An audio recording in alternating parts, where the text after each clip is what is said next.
This is going to be a deck profile of the deck I took to Pasadena Regionals. I got 20th place and I finished with a record of 7-1-2.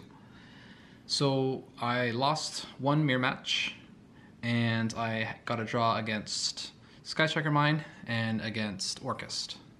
So the reason I chose Salamangreat was because I needed a deck that I could build fairly quickly because I was going to bring Thunder to the event, but I decided not to because I realized that it wasn't going to be a good meta call against the top 3 decks. It only has a really good matchup against Sky Striker, and I wanted a deck that was all-rounded in all the matchups. So let's get to the profile.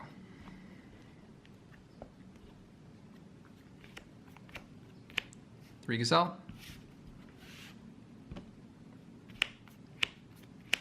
3 Foxy. I chose to play 3 because I wanted to maximize on the number of cards that I could use to search for Gazelle. 2 Spinny,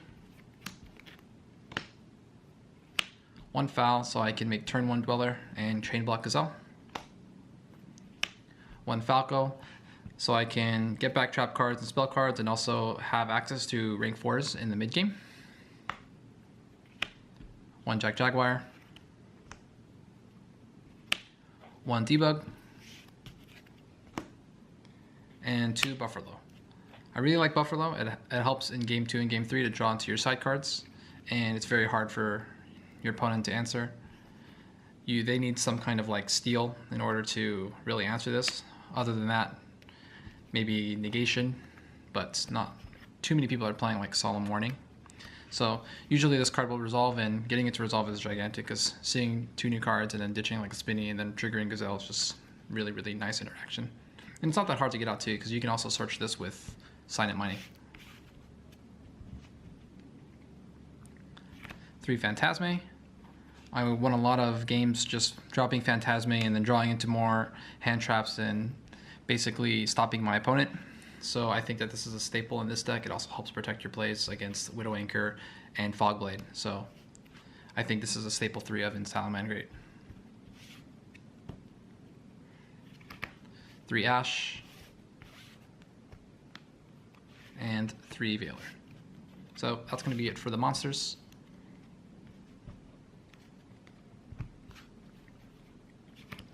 Three Circle, 3 Silent Mining. Some people are playing 2, but again, I wanted to maximize on the number of cards that I could use to get to Gazelle. I just wanted to have the most consistent deck possible, and so I felt that running 3 was mandatory in this deck. 1 Sanctuary, 3 Called by the Grave, and for this event I decided to main deck 3 Twin Twister. So one of the problems with this deck is that if my opponent plays Mystic Mine, my only out if I didn't play Twin Twister would be Rage, and I usually search the Roar. So if I don't already search the Roar and I have no ways to hard draw into spell and trap removal other than just the 1 Roar, then you're basically going to auto lose to Mystic Mine. So I wanted to be prepared and have these in the main deck just so I wouldn't auto lose game 1. And also this helps a lot going second against Striker and Orcust because you can knock out the Fog Blades and also answer Floodgates and such like that. So I was really happy with this decision. 3 Twin Twister came in clutch in my Sky Striker matchups as well as my Orcust matchups. So I will definitely be keeping 3 in the main. Played 2 Infinite Impermanents. This conflicts with Phantasme, so I cut it down to 2. I don't want to see this with Phantasme. But usually, even if you do open this with Phantasme, you can just, for example, negate the Link Monster's effect. So like, what is it? Like Kagari, and then you can just chain the Phantasme to this card. So it's not that bad, but I didn't want to open. I wanted to lower the chances of me opening this together with Phantasme, and so that's why I played that too. But I don't think it would be a huge problem playing this at 3. 1 Rage and 1 Roar. The extra deck is fairly standard. I don't think that there are too many flex spots in this. Maybe Borload, because I do play 1 Borload, but the extra deck space is pretty tight. So I played 3 Balinks, 3 Wolf, 2 Leo, only 1 Thalio. I don't need the second one because I can just recycle this with the Jack Jaguar. 1 Hida, Phoenix,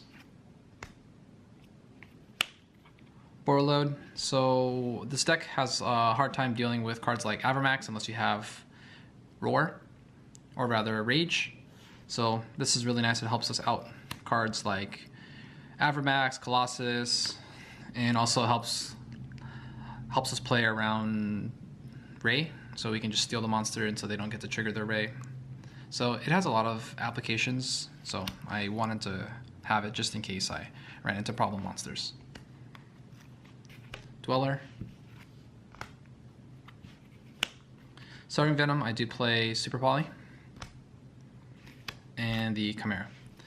So my one loss was to the mirror match, and I think it was due to the fact that I was not playing Fusion of Fire. If you notice my spell lineup, I don't play Fusion of Fire, and I don't have Fusion of Fire in my side deck. So he was able to win game 1 by playing Fusion of Fire, and also he won game 3 by excavating it with Foxy and then just fusing off my field. So I think in the future I might consider just playing 1 copy, although I don't know how I feel about that because it can be a brick sometimes. And I also did not play Will, and I thought that Will is also kind of a win more, you know, really good once you're ahead and really bad if you're behind. Drawing that is just not a ideal draw. So I decided not to play Will. Onto the side deck, I played 3 MST. I would have liked this to be Typhoon, so I can have that turn 0 interaction against Pendulum and against, what's it called, Sky Striker. Unfortunately, I wasn't able to find them before the event, so I ended up just playing 3 MST.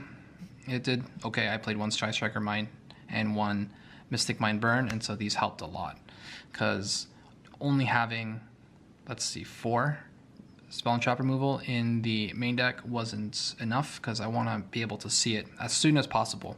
So the theory is, if I have, for example, 7 forms of Spell and Trap removal, I'll have a very high chance of opening 1, and if I didn't open it, with having 7 in the deck, it's going to be easier for me to draw when I'm trying to hard draw it later on than only having just 4 in the deck. So I wanted to have as many as possible so I don't just auto lose to mine, because what sucks is if you establish a field and then they just play 1 card and then now they get to replenish their hand and draw it because you can't really do anything to kill them. So I wanted to see this as soon as possible in order to kill them. So I really was respecting mine at this event. 3 Lancia, 3 Anti-Swell Fragrance. So this was very helpful against the Sky Striker player that I played and against the Mystic Mine player. Actually, this is really good against Mystic Mine Burn because they really rely on using stuff like Metaverse to get the Mystic Mine out, and they can't use Metaverse. They need to activate their draw cards, and putting them behind 1 turn and making them set it just kind of kills them, because then on my turn I know that I can push and stuff with my cards, and also I don't really have to worry about the field spell for that turn. I don't think they have any way of getting the field spell out. Yeah, because if they play that quick play spell that sets the, or activates the card from the deck when you special summon a monster, that needs to wait a turn, and then Metaverse can't be activated to play the card. It has to be added to hand because you have to set before activation. So if I were to make a change though, I would play the 1 Imperial Order instead of the 3rd Anti-Spell Fragrance, because I think that's strictly better. This one obviously doesn't make them use any cards, it just slows them down, whereas I can chain Imperial Order to one of their cards and make them go -1. So that's one thing I would change. To Super Polymerization helps a lot when going second against Orcust, being able to clear the board and turn off their Crescendo, and also really, really good in the mirror. I won my last match in the tournament just by OTKing with this card against an Orcust, so it's really strong for that interaction as well. 3 Pankratops, and my last spot was a flex spot. I didn't really know what to put in, so I just had a DD Crow. So overall, I thought the deck was quite consistent. I played around 30 matches, or rather 30 games, and I only bricked in a couple of them. And I think the deck is a really solid pickup. I think the skill floor is pretty low, so it's easy to pick up. And if you're looking for a strong contender to, top a regional and get your invite, I think Salamangreat is the way to go. The only thing is the Phantasmes can be a bit expensive, but overall I think this is the best deck of the format.